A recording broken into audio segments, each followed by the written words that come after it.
From Governor's Comedy Club in Levittown, this is Sports Bash, presented by Ticketbash.com. Ticketbash.com, where memories are made affordable and where you'll never pay a service fee.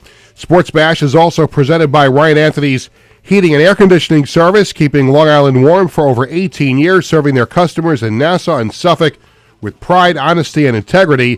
For more information, visit www.liboilers.com. Sports Bash is brought to you by the Embassy Diner, located at 4280 Hempstead Turnpike in Bethpage. Every customer is considered family at the Embassy Diner. Mention Sports Bash, get a free dessert with your meal. By Living Legends, Memorabilia, and Collectibles in Rockville Center, Long Island's go-to store for sports, entertainment, and political memorabilia since 1996. They're also available for charity auctions. Give Warren a call at 516-826-4000. And by the Marty Lyons Foundation, the official charity of Sports Bash Media. For more information, go to martylyonsfoundation.org. Don't forget the 5th annual Marty Lyons Foundation NFL Draft Party that I will be the MC for the 5th straight year. It's coming up on April 24th at Great South Bay Brewery in Bay Shore. So look forward to seeing everybody at that event. Well, hi again, everybody. Happy Thursday. I'm Peter Schwartz. Happy Tuesday. Getting ahead of myself here. Happy Tuesday. 516-465-3990. Where does the week go? It's already Thursday? No, it's Tuesday. 516-465-3990, the number to call. Make sure you're subscribing to Govs Comedy Club podcast channel on YouTube and follow Sports Bash Media on X, Instagram, and Facebook. Coming up on the show, and we have a great show today. I mean, I know I say that every single time, but this really is a great show today. We joined later on by former Met, Art Shamsky, a member of the 1969 Miracle Mets. He has a new book out that I have right here called Met Stories I Only Tell My Friends, but he's going to share some of them with us right here on the show coming up later. We also have the Sports Bash Media poll question of the day and the Living Legends item of the week, if Warren remembers to send that to us at some point during the show. But we start the show today with some really unfortunate news if you're a Yankees fan or you're associated with the Yankees. And that news came down yesterday, and that is that Yankees ace pitcher Gerrit Cole needs Tommy John surgery. He's undergoing it today by Dr. Elitrach, and I think I'm pronouncing his name correctly. He's the same doctor that performed the Achilles surgery on now former Jets quarterback Aaron Rodgers. But he's performing that surgery today on Gerrit Cole. He'll be out for the entire 2025 season. And I thought we would get somebody on to talk about Tommy John surgery, what lies ahead for Gerrit Cole. And we look no forward than to one of the most outstanding sports physical therapists here on Long Island. He is associated with Orland and Cohen Orthopedic Group, and he is Louis Lupowitz, and he joins us here on the show. Louis, it's Peter. How are you? Hey, Peter. How's it going? Happy to be here. Oh, thank you very much for joining us here on the program. So you're familiar with the news that Gerrit Cole is going to get Tommy John surgery, and it's a subject that, you know, if you follow sports, you know full well the severity of an injury like this. So for layman's terms, for people who are not, you know, that closely that don't closely follow this, tell us about Tommy John surgery and what Gerrit Cole is facing here. Yeah, so unfortunately, this Tommy John surge is somewhat of an epidemic in the sport right now, and I think a big issue is velocity, right? That's kind of the name of the game, and unfortunately, it's also the number one predictor for the injury itself. So essentially what the injury is you have a small ligament on the inside of your elbow that helps stabilize the elbow and helps with control and reduction of swelling in that area. And essentially what he has is somewhat of a fraying or a tear in that area, which can lead to pain, swelling, decreased velocity, and decreased accuracy. So reduction in performance. The positive news is that the outcomes surrounding the procedure are extremely promising, with roughly 96 to 99% of players do get back to full health. However, it is a long road ahead. Now, a few years ago, Yankees pitcher Masahiro Tanaka had, an elbow problem, and it was initially thought that he was going to need Tommy John surgery, but I guess whatever it was, he was able to work through it. He never got the surgery, completed his time with the Yankees. He's now back in Japan. I think he's still pitching in Japan. So from the injury standpoint, does it fall on the player and the threshold of pain that they can go through, or is there just a point where no matter what the injury is, Tommy John surgery is the ultimate outcome for these pitchers? Yeah, that's a really good question. And these things vary, right? The ligament is really small, but it could be disrupted at either the proximal or the side closer to the arm bone or the distal side more closer to the hand. If it's a distal injury, more likely than not, those will require surgery to get back to the performance level that's looking to be achieved. If it's at the proximal and it's what's deemed a partial injury where it's not quite fully disrupted, there are non-operative ways to potentially make it through and get back to full health without requiring a procedure. In this instance, it hasn't been fully disclosed, all of the details of that determination, but you always hope that the player, the team, and the medical staff involved are always making the right interest for the player and person in front of them. We're talking to Louis Lipowitz, who is a physical therapist, and you have to excuse my ignorance on the title, but does DPT stand for Doctor of Physical Therapy? It does. So I should be calling you Dr. Lipowitz, right? When we become friends, it's just Louis. Okay, so are we friends then? Do I just call you Louis, or you prefer Dr. Lipowitz? Let's go with Louis. Okay. I'm with my patients for a long time and try to get on a personal level with them where I want them to at least have an open line of communication and just call me by my first name. Well, I'm going to consider us friends then, so I'll just call you. I'll just call you Louis. And he joins us here. He's with Orland and Cohen, and we're talking about the Gerrit Cole situation, getting Tommy John surgery. So he's got the surgery going on today. Dr. Elitrach, who I said before, also did the Aaron Rodgers Achilles injury. Obviously, he's another doctor that is so well renowned, and I'm guessing he's in really good hands today, right? Yeah, I would hope so. So Dr. Elitrach is the head physician for the Dodgers and has some significant experience in this area. And fortunately, the individuals who have gone under his realm have had great outcomes and great return. And like you said, that's all you can hope for in this case. Now, this is a surgery that, as I recall, and growing up following sports and becoming a member of the sports media, you always hear about Dr. James Andrews. And as the story goes, he's the one who created, Tommy John surgery. And of course, it was named after former Major League pitcher Tommy John, who underwent this surgery for the first time, and now everybody calls it Tommy John surgery. But what makes you unique in the industry is that you did a fellowship under Dr. Andrews. So what was it like doing that fellowship? And obviously you learned a lot about this type of surgery and how to treat people who are rehabbing from it.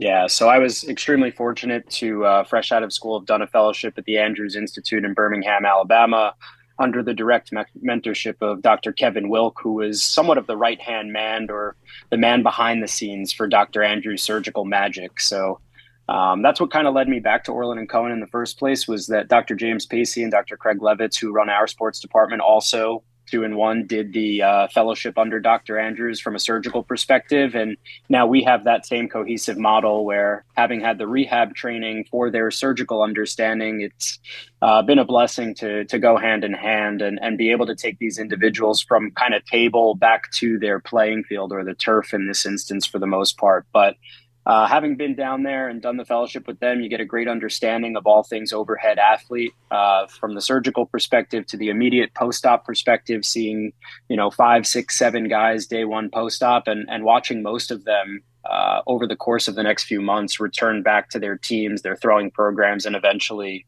gameplay. What is the rehab like now for Gerrit Cole or anybody that goes through Tommy John surgery after he, recovers from the surgery today? What is the rehab schedule like? How rigorous is it? Yeah, so fresh out, obviously the first and foremost is you want to allow for healing and protect that repair site. So in the first week or so, he'll be in a splint, and then he'll progress to a moving splint over the next 4 weeks, with the goal of achieving full range of motion and no swelling by the end of 6 weeks. During that time, we're starting to introduce some shoulder strengthening exercises, some thoracic rotation stuff, all of the things that, are incorporated in the throwing motion. Being that we know it's a full body activity, we kind of address the underlying issues that aren't directly related to the elbow during those first 6 weeks. After that time, we increase shoulder strengthening between 6 and 10 weeks. At about 8 to 10 weeks, depending on the surgeon's preference, he'll start a plyometric progression, starting with two hands, working his way down to a one-handed progression. And if he tolerates all of that, he'll eventually be introduced into an interval throwing program, which usually begins anywhere between the 4 and 6 month mark. Mm-hmm. And those vary based on timing of the season, where he is, what their return frame is. And then from there, he works on a gradual interval throwing program where he ramps up towards live BPs, starting flat ground, then mound progression, then live BPs, and then eventually some gameplay. So based on that timeline, and when you hear Tommy John surgery, obviously the first thing that comes to mind, and you hear this all the time, he's out for the whole year. He's out for a calendar year. I guess in Gerrit Cole's case, he's fortunate that this happened in spring training. So I guess you could point a year from now that he could return in time for spring training next year. When is a reasonable time, if he follows the procedures and he follows the schedule, when is a reasonable time that you could expect that Gerrit Cole would be ready to pitch in a real game, whether it's spring training next year or in the regular season? What is the timeline for his estimated return to pitching for the Yankees? Yeah, so usually they'll be pretty vague in the sense of saying anywhere between 12 and 18 months. So a year to a year and a half. And reason being is, one, that's all seasonal dependent, right? If he's not 100% ready for spring training, are they going to rush this guy in a game that, quote unquote, across the course of an 162 game season doesn't have the most prevalence to the team? But I wouldn't think it's unreasonable to indicate that he's back by spring training and at least using that as a prepare for return for the year. But again, it's a high value asset and somebody who the Yankees are relying heavily on. So they're not going to joke around with his return. How much of a player's recovery is expedited by a great attitude and a great outlook? Because we just saw, I know it's not Tommy John surgery, but we saw Aaron Rodgers come back from that Achilles injury, and he hit the ground running. And you hear that happen with a lot of players that attack the recovery and the rehab like you should. Does the attitude and the emotional part of this help a player recover and help a player get back on the field faster? Yeah, I think that's everything. Guys with a positive mindset who come in and almost view this as a way to not view it as a setback, but as a way to reset. It's hard when you're in your playing career, year after year. You don't really get that time to almost take a step back, reset some of the things that maybe you needed a little more time to work on in a shortened off season. Now you have essentially a full year to regroup. And that's almost why you sometimes see these guys come back with higher velocity and better command. It's not because the ligament is fixed per se, but it's because, they've gotten the chance to kind of regroup, address any issue, not only just their elbow, but from a full perspective, whether it be physical or mental. And then, the joy of returning to play. A lot of the guys, view it now as a blessing that they can get to continue doing what it is that they were doing, and they don't necessarily take it for granted anymore. But positive mindset is everything. So, we do everything in the rehab setting from both a clinician perspective to a patient perspective to put people in a setting where they actually want to show up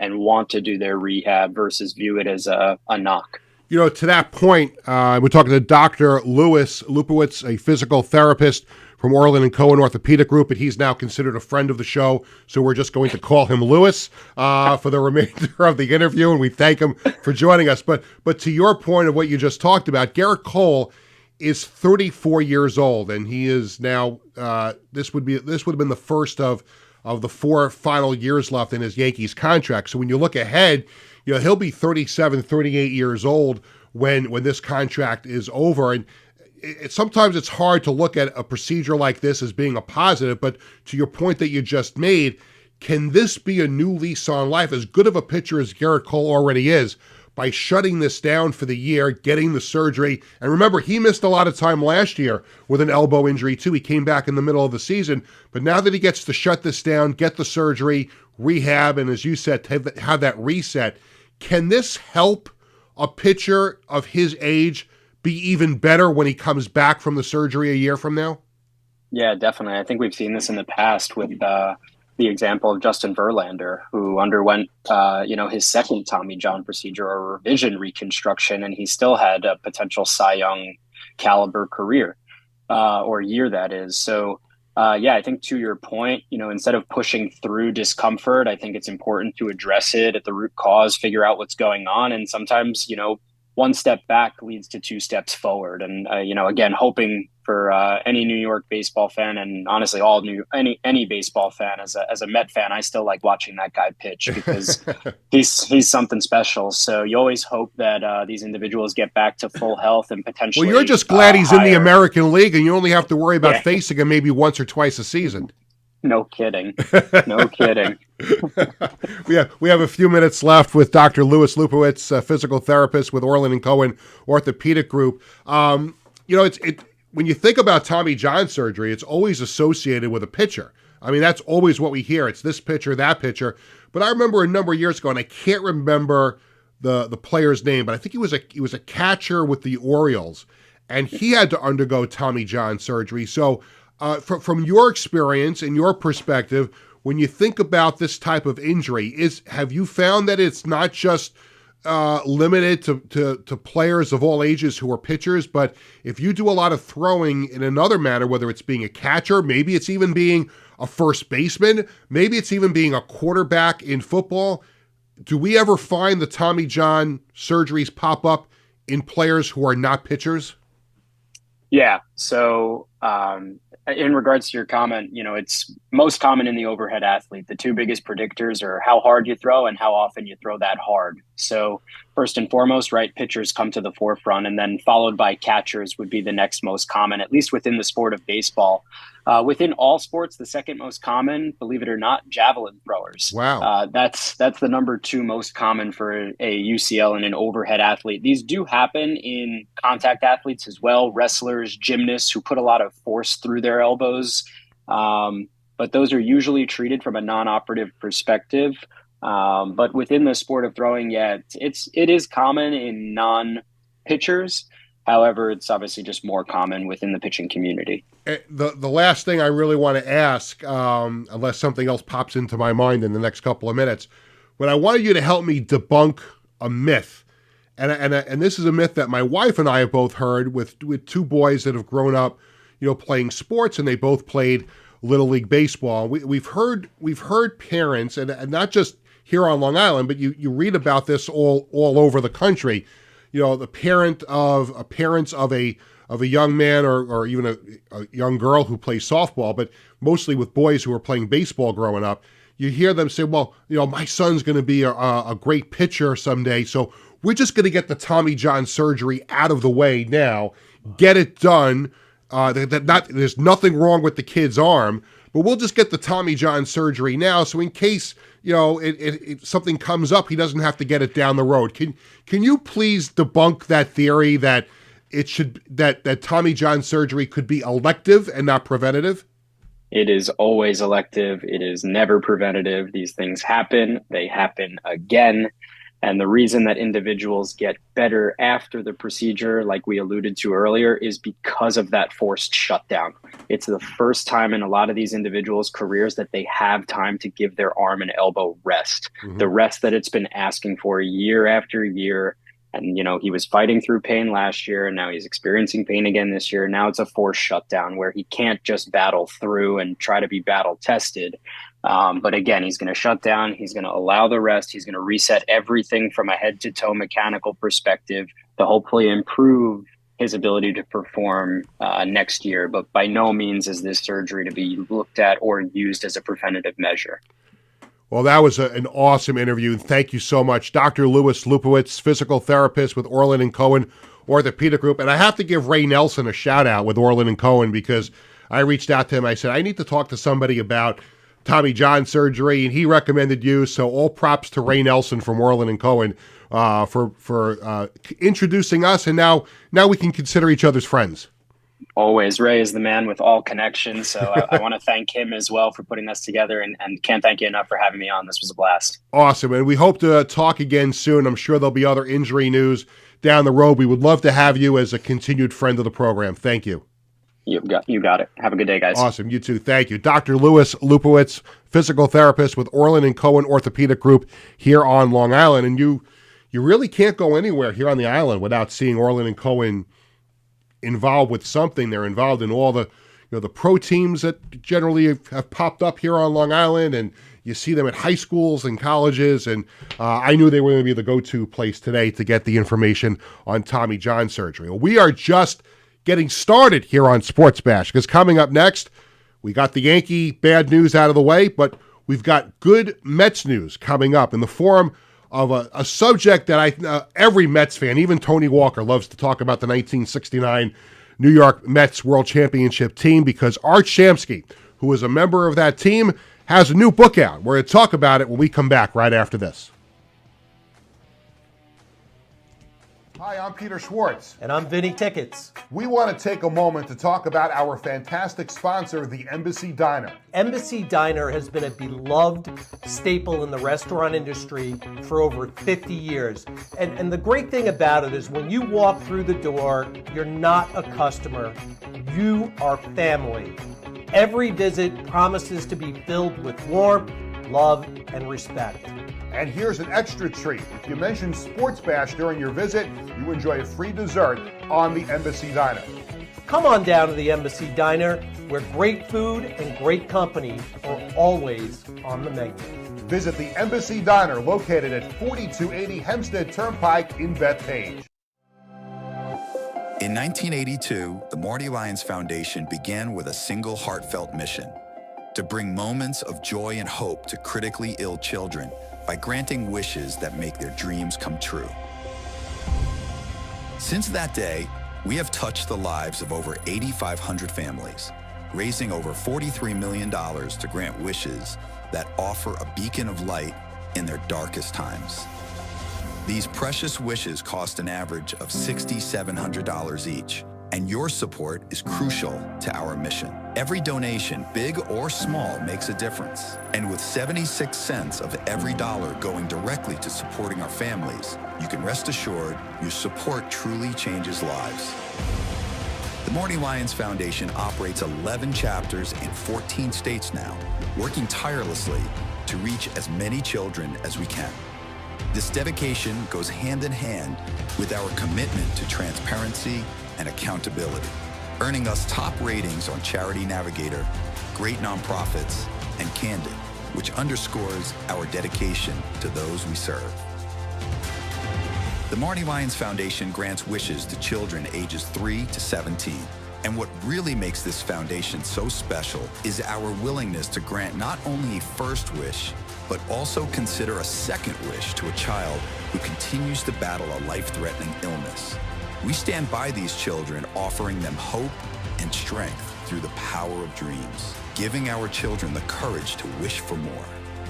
What's your purpose in life? Is your purpose in life to live in the big house and drive the nice car? No. Your purpose in this life is to make it a little bit better for those that follow, and realize that we live for today to see a better tomorrow. Visit MartyLyonsFoundation.org to learn more and get involved. Living Legends Memorabilia and Collectibles is the best place to find autographed entertainment and sports memorabilia. We guarantee the authenticity of each and every item in our shop to provide you with quality collectibles anytime you browse our inventory. Our memorabilia includes autographed photos, sports equipment, jerseys, hats, and other paraphernalia from current athletes and legendary sports stars. If you prefer the entertainment industry, we have signed posters, albums, and photographs from classic movie stars and today's celebrities. To give back to our community, we participate in fundraising auctions for local charities.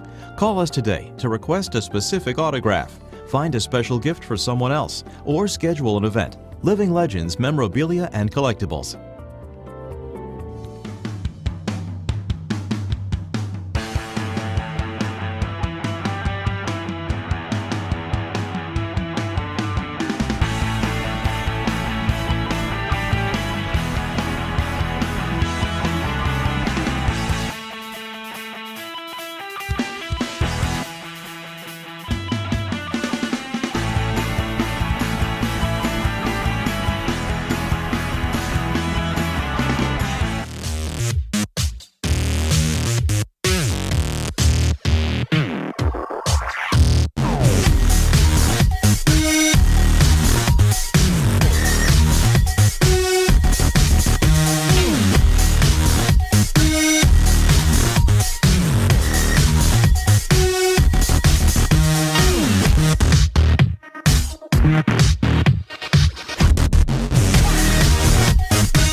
Welcome back to Sports Bash here on Govs Comedy Club Podcast, YouTube, and Facebook. I'm Peter Schwartz. 516-465-3990 is the number to call. We're still awaiting former Met Art Shamsky, a member of the 1969 Mets World Championship team, and he has this great new book out called Met Stories I Only Tell My Friends. So we're hoping that Art does call in before the end of the program, so we will get to him as soon as he calls in. But once again, thanks to Dr. Louis Lupowitz, a physical therapist with Orland and Cohen Orthopedic Group here on Long Island. He was on with us in the first segment to talk about Gerrit Cole undergoing Tommy John surgery.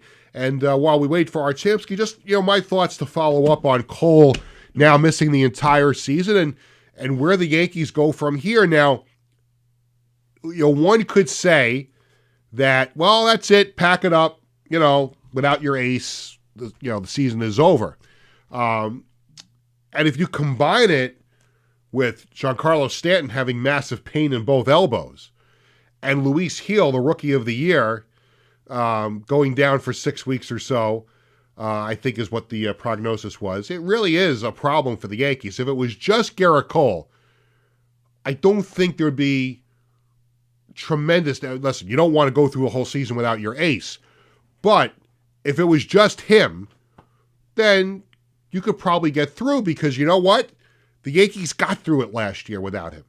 Because remember how good the Yankees were in the first 70 or 80 games. I think, if I remember correctly, I think they were like 55 and 24 without Cole. And remember, he came back. Now, he wasn't the old Gerrit Cole right away, but remember, the Yankees, from the point that he came back, played one game under 500 the rest of the way. Now, they got to the World Series, and he played a big role in that. But remember, the Yankees got off to that flying start without him. So the question now is, what do the Yankees do without him? Now, they were already going to be without Luis Gil, and that basically negated all chances of them trading Marcus Stroman, which they wanted to do coming into spring training, because when you had Luis Gil and you brought in Max Fried, and remember, the Yankees brought into spring training Carlos Carrasco, the former Met pitcher. So the Yankees had a little bit of an overabundance of starting pitching when they embarked on the beginning of spring training in Tampa. But now you are down a former Cy Young Award winner. You are down the defending, you can't defend a Rookie of the Year. You can only win it once. But they got the reigning American League Rookie of the Year on the shelf, not for the season, but at least for the time being. So, again, if it was just one, you could deal with it. But it's Cole, it's Gil, and it's Stanton. And those are three big pieces. Look, Yankee fans, including myself, you can knock regular season Giancarlo Stanton till the cows come home. But what happens when October comes around? This Giancarlo Stanton becomes Mr. October over and over and over again. So these are three huge pieces that the Yankees are missing. And quite frankly, at this point, I don't know where they get the replacements. Now, again, Stroman will not be traded. He'll be in the rotation. Is it an Adam Warren? I mean, Clark Schmidt came back from the injury last year, and he'll be looked on to help, fill the shoes. So it's not going to be one particular player who fills the bill. I would imagine, since news came down yesterday, and I would think if Brian Cashman did his job as GM, and he's a long-standing successful general manager, I'm sure this was something he jumped on when Cole first started feeling pain last week.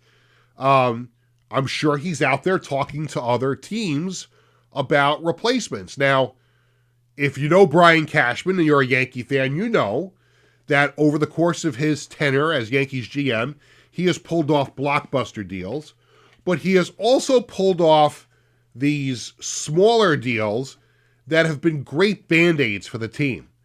So I wouldn't be shocked, given that the Yankees gave all that money and all those years to Max Fried, that the Yankees now might be a little gun-shy of going out and getting another high-priced player with term left on his deal. So I could see where the Yankees might try to catch lightning in a bottle for a year. And remember, we're talking about the American League. It's not like it's the National League where you're still competing with the likes of the world champion Dodgers and the Braves and the Mets and the Phillies and the Padres. It's the American League. And you know what? Based on how the Yankees got to the World Series last year and based on the expectations this year, you could take the American away and make it the Amateur League, because that's basically what the Yankees were facing coming into this season. Not too many people picked against the Yankees winning the American League East, and there's even not too many people that felt that the Yankees would not get back to the World Series. But now the Yankees have a serious problem here, because you're trying to fill three big holes. And when you think about Stanton, I mean, you've got some guys on the team that can fill the role of DH. I mean, you can always put, Paul Goldschmidt in at DH and move Bellinger in to play first base. There's some versatility there. But another big part of the issue here is Jason Dominguez. Now, if Jason Dominguez becomes the player that many people think he could be, and that is a big-time hitter, his defense is still suspect in left field or in center field, wherever he winds up playing. He's got to help fill the role too. But the bigger question is the pitching staff. And, this is going to probably be filling the shoes by committee type of thing for the Yankees, because there isn't another Garrett Cole walking off the street to help him. There probably isn't another Luis Gil that's walking off the street to help him. So this is going to be Brian Cashman going out there and trying to find somebody. And listen, the other teams aren't idiots here. They all know this. They know the Yankees are down two starting pitchers here. No one's going to... The Yankees, you either love them or hate them, let's be honest. I mean, I'm on the side that I love them. They're my team. But, these other teams around Major League Baseball, they're not going to say, oh, you know what, the Yankees... We feel so bad for the Yankees, boy. I'll tell you, they've been the greatest team in baseball history. And, they got the pinstripes and... they've got, their fans are a little sad right now. So let's just help them. Let's give them an all-star pitcher for a bag of balls. That's not happening here. It's not. So Brian Cashman, he's going to have to give up if you're going to bring in a frontline starting pitcher, it's going to cost the Yankees here. Now, I don't want it to cost them, Spencer Jones. I don't want it to cost them Jason Dominguez, because they kind of really need him right now. They're in a pickle here, a New York pickle. I can go for a pickle right now. Now that I just mentioned that. Well, yeah, this is, the Yankees are in trouble here. And not that you want to do anything rash, because the games don't count now. You're in spring training. You'll get a look. Maybe you'll see somebody who's out on the market. Maybe somebody's unsigned. But the Yankees have to be creative here. I think losing Stanton hurts offensively and in the field, because you may have to rob from Peter to pay Paul. But they're down two starting pitchers now. You got to find replacements. And though everybody's looking for more pitching, which is what the dumbest thing that a fan or a member of the media can say is like, wow, why did they get that guy? They already have 5 starters. Why do you need a 6th? Or they already have 6. Why do you need the 7th? Because of what happens here. Guys get hurt. Garrett Cole's 34 years old and just came off the elbow injury last year. I couldn't believe my ears and my eyes when you see and you heard people rip the Yankees for signing Max Fried. Too many years, too much money. I get it. But you just had your ace get hurt last year, and you just lost to the Dodgers in the World Series, who had more pitching than you did. So you got to make these moves. If you're trying to win the World Series, you've got to get better. And that's what the Yankees did. They tried to get better, but obviously it didn't pan out, because now they've lost 2 of their starting pitchers. So if you're the Yankees right now and your mission statement is to get to the World Series, then you have to go out and find the starting pitcher. And hopefully you can do it without giving up the farm. And that's why I think, at the end of the day, maybe I'm wrong, what do I know? I'm just a talk show host and a football general manager. I had to throw that in there again, right, Tony? Well done. You got that, right? Like, what do I know, right? Long Island Ducks didn't hire me as general manager. The New York Dragons did. So maybe I can help with a football team. I can't help with a baseball team. Well, what do I know? I think my gut feeling tells me that Brian Cashman goes under the radar here and brings in maybe someone who struggled with another team last year. Yes. Look at this. Art Shamsky is calling my cell phone. So maybe, Tony, you can answer the phone and tell him to call the studio line. Yes. Hello, Mr. Shamsky. How are you? Tony is talking to Art Shamsky right now on the phone. No, this is Peter's on the other. Let's listen into the producer talking. The number to call in. Art Shamsky talking to Tony Walker, trying to figure out what's going on. Okay, well, I could just give you the regular phone number. You know that'll patch you in, live. This is great. You hear the producer at work in the background negotiating with the guest on the other end. All right. So it's. Are you ready? Do you have a pen or something? I can do this. It's 516 465 Right. Yes. 3990. 3990. You got it. Sounds like we're going to get Art Shamsky here in a Great. couple of moments. Thank you so much. All right. Bye bye. Do you have an update? Do you have an update there, Tone? That phone should be ringing any second. Yeah. So was it? Did he not get to the Zoom or what? He was having difficulty with the link. He was having difficulty with the link. Okay. Yeah. Well, these things happen. This is why it's live television, live radio. This is what happens. So we're now eagerly awaiting the. We're and sitting there it staring is. at it. There it is. So it's Peter Schwartz here on Sports Bash. 516-465-3990 is the number to call, and we want to welcome in our next guest here on the show. He's a member of the 1969 World Champion New York Mets, and he has this great new book out from Triumph Books called Met Stories I Only Tell My Friends. We welcome to the program former Met Art Shamsky. Art, it's Peter. How are you? It's great to talk to you, Peter. Thanks. Thanks for having me on. Oh, no, thank you for joining us, and congratulations on the book. Tell me the genesis of this. What made you decide to write this book about so many great stories that you have about the Mets? Well, it's more books have been written about the 1969 Mets than any sports team in history. Mm-hmm. I've done research on this, and I honestly believe that's the case. Maybe more books have been written about the Yankees as a franchise, but not a particular team. And I've written two other books besides this new one, and both of them were the first one was called The Magnificent Seasons, about us winning in 1969, but the Jets also winning and the Knicks.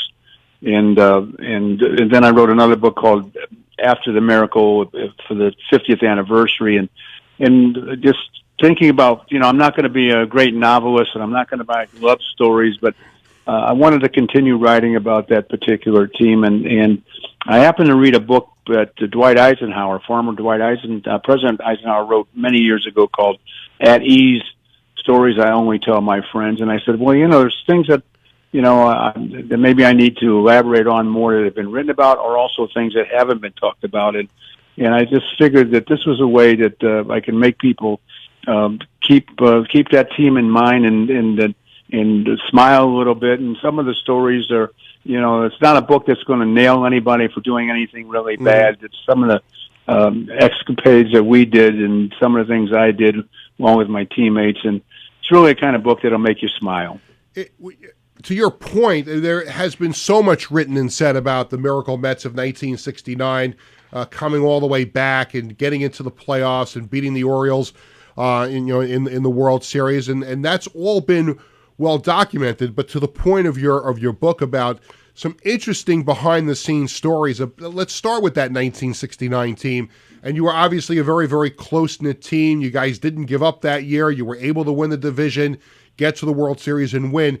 without giving away too much in the book, give us one of the backstories that the fans might be interested in hearing about. Well, I actually talk about when I got notified that I had been traded to the Mets. Came up with the Cincinnati Reds, spent 8 years with them in the minor leagues and big leagues, was friends with all those players over there, Rose, Bench, and Tony Perez, Frank Robinson, all those really terrific players. And, you know, I had come off a year where I've been injured a lot in 1967 and in 1966. I had a really good year. I had 20-something home runs and only 230 at-bats. And I got injured in 1967 and when I got a call from the general manager of the Reds, I'll try to be brief on this whole thing, but just a whole bit about how that trade came about. And he called me, and I thought he was calling to see how I was feeling because I just had surgery. And before he could say anything, I told him, I said, I feel great looking forward to next year. And he said, well, that's good because we just made a trade this morning, and we traded you this morning. And I said, oh, my gosh, the first time you get traded, though, it's like a shock. You're leaving all these friends that you rode buses with and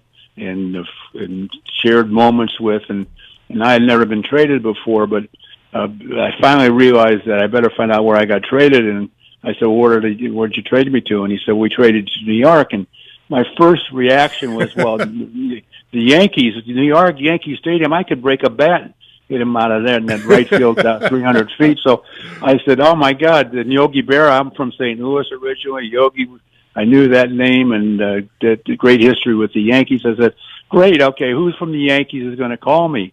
And he said, it's not the Yankees, it's the other team. Well, as you know, Peter, and the other team around that period was losing 100 games every year, and if you didn't win 2 out of 3 against them in a series, it was a bad series. And the shock hit me a double there. I said, oh, my God, New York. I wasn't crazy about the city then and would later fall in love with it and been there for over 55 years. But you wound up having the last laugh because the Yankees were in a downturn, and you joined a team that had one of the most remarkable accomplishments in sports history. Well, it turned out to be the best thing that happened in my baseball career. 2 years later, we won the World Series, and my life changed that October 16th day in 1969, and I'm so grateful for that. And you know, it's funny, Peter, I played 13 years and nobody talks about the other 12. It's really about 1969. And I understand that. I do so many speaking events and personal appearances and everybody's got a story. Everybody was somewhere when we won the World Series or we won the pennant and when Black Cat came on the field or Seaver almost had the perfect game and people still remember it. And I meet a lot of people who weren't born but know about that team from their parents and their grandparents, and to me, being part of it, no matter what you did in your career, being part of that team is always going to be special. And so, there's always something to talk about and write about, and that's really the genesis of how the book came about. And I said, let me put down some things that haven't been talked about, and some stuff that I think people will smile and laugh about, and really get a kick out of it. And I think that's really what I'm looking forward to. The book officially comes out today, and I've really been telling people about it for about a month now, and it's just really exciting for me to be part of that. Yeah, I neglected to mention it at the top, but yes, the book, we're actually having you on the show on the day that the book is released. My guest is Art Shamsky from the 1969 Miracle Mets, and he wrote this great book with Matthew Silverman, Mets Stories I Only Tell My Friends. I always like to give a little plug to the people who helped the athlete write the book, and how important was Matthew in writing the book? Well, Matt was great. He's a terrific writer, but he's also a Met historian. He's written a couple other books on the Mets, and it's always nice when you work with somebody who knows history, and when you tell them things or talk about things, there's a sense that a relationship that develops, and he was great, and couldn't ask for a better person to be there with me and write it, and my other book was co-written by Eric Sherman, who was a great writer after the Miracle, and so I've been very lucky to have people working with me who know Met history and really like to write about it and talk about it. That makes it a lot easier. But I appreciate the plug, and I'm looking forward to talking to people. I've got a couple engagements coming up where I'm going to be doing some book signings and and things. And I always enjoy listening to all the stories. Like I said, everybody who comes up to me has a story. They grew up in Brooklyn. They lived down the street from Gil Hodges, or they were at a certain game and they did this and they did that. And I never cut them off. I always let them tell me their stories because I think it's important for me to share that with them. You know, to your point earlier about how important that 1969 World Series was to so many Met fans in New York, and to this day, and if you're a Met fan of age and you recall what happened and just the significance of it, and I think that's what you were trying to get at before, but it has affected so many people, and not just regular fans, but fans who have gone on to become big-time parts of the team, including broadcaster Howie Rose, who talks about growing up a Met fan and how important 1969, how special it was, and he wrote the foreword for you in this book. Yeah, Howie was great, and we've been friends for a long time. Another person that knows Met history and thankfully keeps the light burning on that team. You know, I tell people, Peter, that, and some people disagree, and a lot of people agree, that there's really two teams in the history of the game of baseball that resonate with fans years later after they won. One of them is the 27 Yankees, and that'll be 100 years in 2 years from now. And people still talk about that team because of Babe Ruth and Lou Gehrig, and the cast of characters was on that team. But the 69 Mets live on forever. It's now 55 or 50, how many years it is, 55, 56 years. People still talk about that team, and I think it's never going to die. It's always going to be passed on from generation to generation. And I think the key thing about that is that we made people feel better about their lives at a time when we were up in a world that was upside down. We're in a world that's upside down now, but back then the war in Vietnam was tearing the country apart, and people were going through some real problems. The city of New York was going under financially, socially, morally, spiritually, in every which way, and we made people forget about that for a brief period of time, as did the Jets and the Knicks that year when all three of us won for the first time. But they've passed that on from generation to generation, and I am amazed at the amount of people who weren't born who know about that team from their parents and their grandparents. And for me, it's always special. And again, when I meet people who know about that team or weren't around and want to talk about it, it keeps me going. It gives me my youth again. I feel like I can keep going because they're talking about it. I can keep talking about it. And again, it's very, very special. I'm sure you keep close tabs on the current Mets, and I know in the book you get into some stories about the current day Mets. So again, I preface it by saying not to give away too much in the book, but before I get your thoughts on the current team, give us a little backstory as to some kind of connection you might have to a player on the current Cub.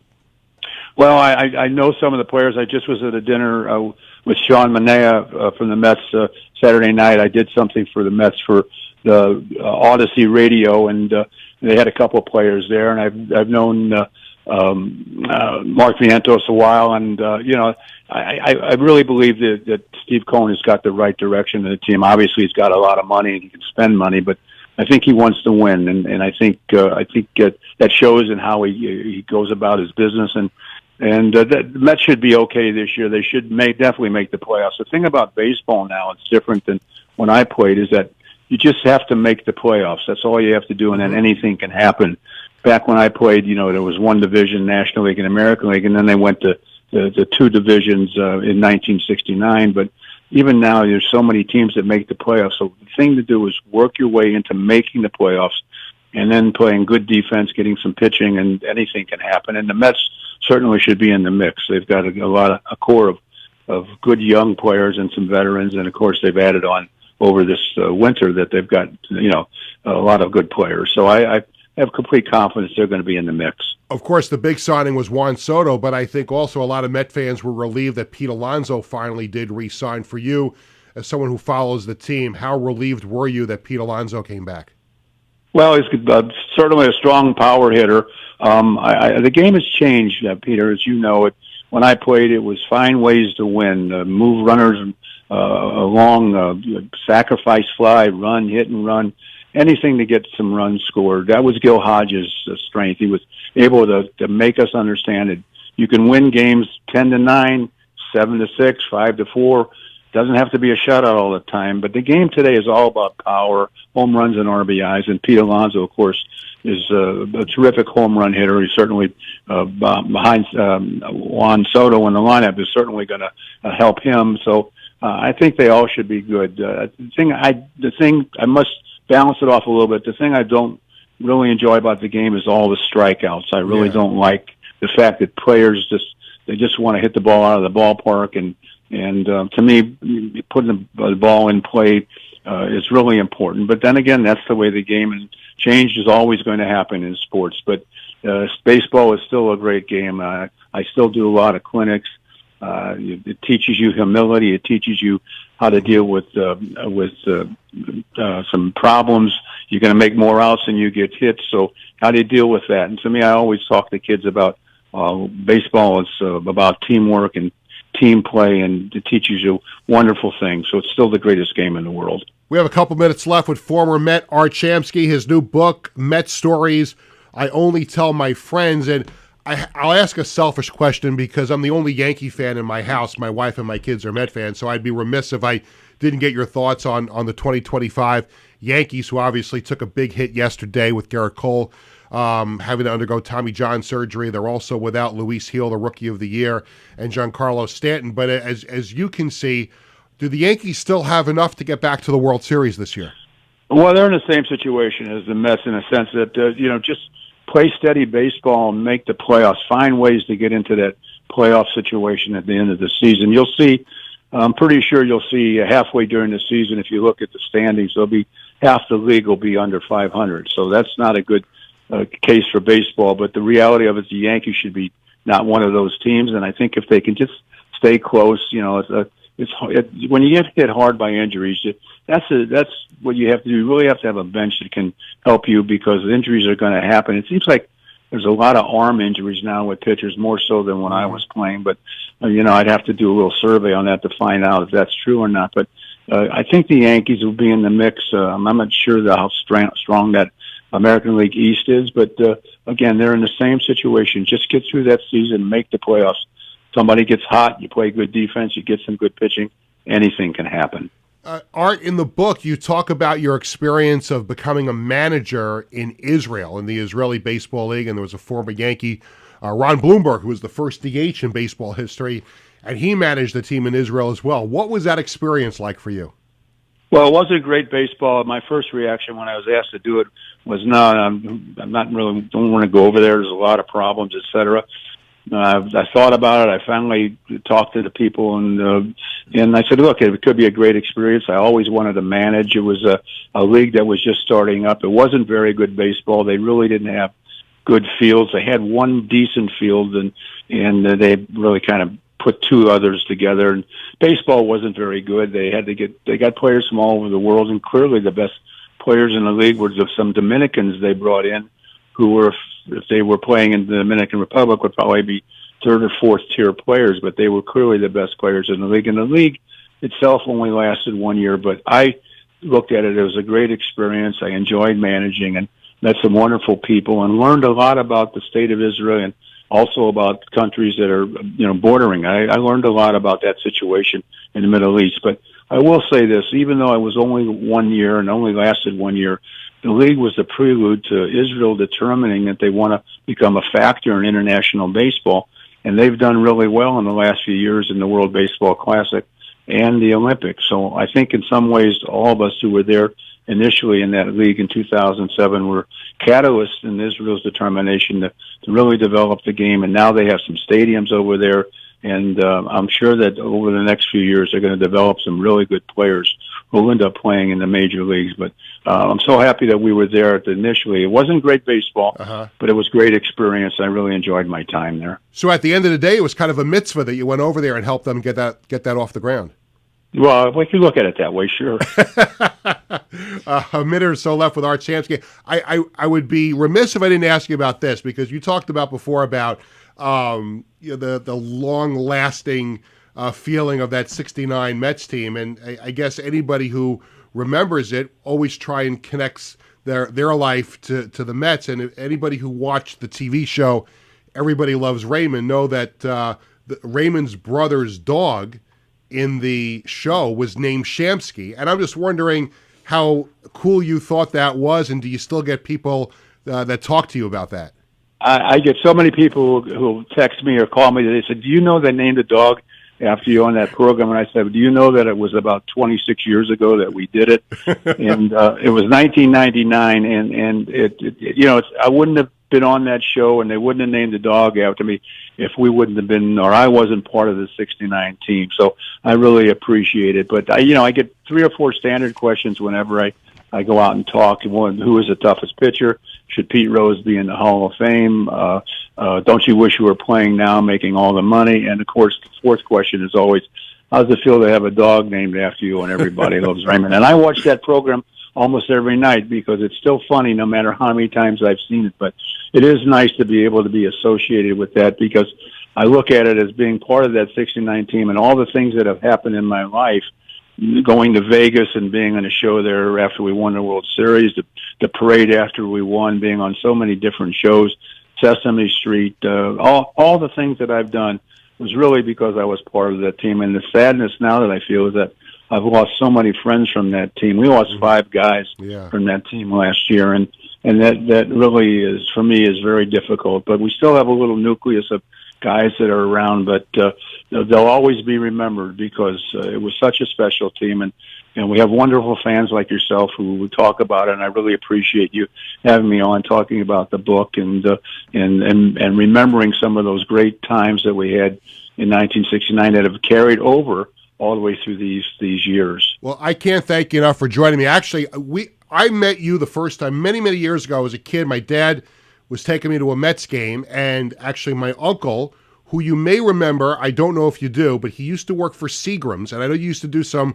promotional work, but my uncle is Steve Schwartz, and he arranged one time we were coming to a game where I got a chance to meet you. You were doing some broadcasting for the Mets at the time, and we were able to come up to the press box and meet you, and I'll always remember, even though I grew up a Yankee fan, it was always cool to meet a pro athlete, regardless of what team it was. So I will always appreciate that, and hopefully we'll get a chance to meet again at Citi Field this season. Well, that sounds great, and that's terrific. I really appreciate you mentioning that, and we have great memories. And let me just say one thing, if I can, Peter. Yeah. The book is available now on Amazon or Triumph Books or bookstores. If, however, somebody wants a personal autograph, and I won't be at a store that they might come to or something, or to get it online, they can go to my website and they can get one that's autographed at artshamsky.com. Otherwise, they can get it at any bookstore or any place you can get books. The author is former Met Art Shamsky. The book is called Met Stories. I Only Tell My Friends. You can get it right here, Amazon, as he just mentioned. Art, thank you so much for spending some time. I really appreciate it. Great, Peter. Thanks so much. Thanks. Art Shamsky. What a great chat that was with the former Met Art Shamsky, a member of the '69 Miracle Mets World Championship team. I know, Tony, you probably appreciated that conversation. I did very much. Thank you very much. Had we not had a little bit of a disjointed scheduling of the show, we would have come back from commercial for 1:40 with Billy Joel, the entertainer. And the reason, well, I can't even say that I scheduled it that way. It just so happens. But then there was news today that I wanted to talk about. And again, this is the Tony Walker overtime alert for a couple of minutes here on the show. But in case you didn't hear the news, Billy Joel announcing today that he has to postpone 4 months of concerts. They'll be rescheduled. He has a medical condition, underwent recent surgery, and is undergoing physical therapy. So that's the bad news. The good news is that he is expected to make a full recovery, and he will resume his concert schedule on July 5th in Pittsburgh. The postponement does not affect any of the local concerts coming up in the area this summer, and those are July 18th at Yankee Stadium. Oh, here, there you go. Tony is playing the entertainer after all for me. Thank you. That's why he's the GOAT. That's why he's the GOAT, to my right. So July 18th at Yankee Stadium, August 8th at MetLife Stadium, and August 21st at Citi Field. So if you have tickets for those concerts, don't worry. Billy is expected to be back for July 5th in Pittsburgh. So just on behalf of everybody with the show and all Billy Joel fans, to the Piano Man, a speedy recovery, only the best of health going forward, and we can't wait to see you in concert again. It's time for the Sports Bash Media poll question of the day. Jet fans, are you happy with the signing of quarterback Justin Fields? And of course, if you watch the show and you follow me on social media, you know that I've been calling for the Jets to sign Justin Fields. So yes, I am very excited and happy that the Jets have reunited Justin Fields and Garrett Wilson from their Ohio State days. I think that's going to be a good move for the Jets, and we post the question every Tuesday and Thursday on the Sports Bash Media X/Twitter page. This segment of Sports Bash was presented by Ryan Anthony's Heating and Air Conditioning Service, keeping Long Island warm for over 18 years, serving their customers in Nassau and Suffolk with pride, honesty, and integrity. For more information, visit www.liboilers.com. Coming up on Thursday's show, stay tuned to find out who the guest will be. We have not booked anybody for Thursday's show yet. We will be hard at work over the next couple of days to do that. We'll see what's going on in the world of sports. Perhaps it'll be a football guest. The funny part was I initially tried to get a football guest today, but with free agency starting yesterday, all the football writers, and I don't take it personally because a lot of these people are friends of mine. But when you text a real dear friend of yours and you say, hey, can you come on the show tomorrow? And you get back the first three letters are LOL, you know that they're really busy. So so when I don't take any offense to it, I know they're busy, and believe me, plenty of friends of mine have been tremendously generous with their time. So maybe we'll get a Jet or a Giant guest on Thursday. Maybe there'll be some more baseball news that will require our attention. But of course, you know what Thursday is around here. It's Stump the Wiz. So we'll have Stump the Wiz on Thursday. We'll have This Week in Sports History. And we'll have another great show like we did today. And special thanks to our guests on the show, Art Shamsky, and from the 1969 Mets, who has that book called Met Stories I Only Tell My Friends. Also on the show today, we were joined by Dr. Louis Lupowitz from Orland & Cohen Orthopedic Group, and he spoke to us about the Garrett Cole Tommy John surgery situation. That'll do it for this edition of Sports Bash. Also, thanks to Tony Walker, everyone here at Governor's Comedy Club in Levittown. Sports Bash is presented by Ticketbash.com and Ryan Anthony's Heating and Air Conditioning Service. Sports Bash is sponsored by the Embassy Diner in Bethpage, by Living Legends Memorabilia, and by the Marty Lyons Foundation. For our entire crew, I'm Peter Schwartz. Thanks for watching. Thanks for listening. Have a great day. We're back on Thursday at 1 o'clock. See you then, everybody.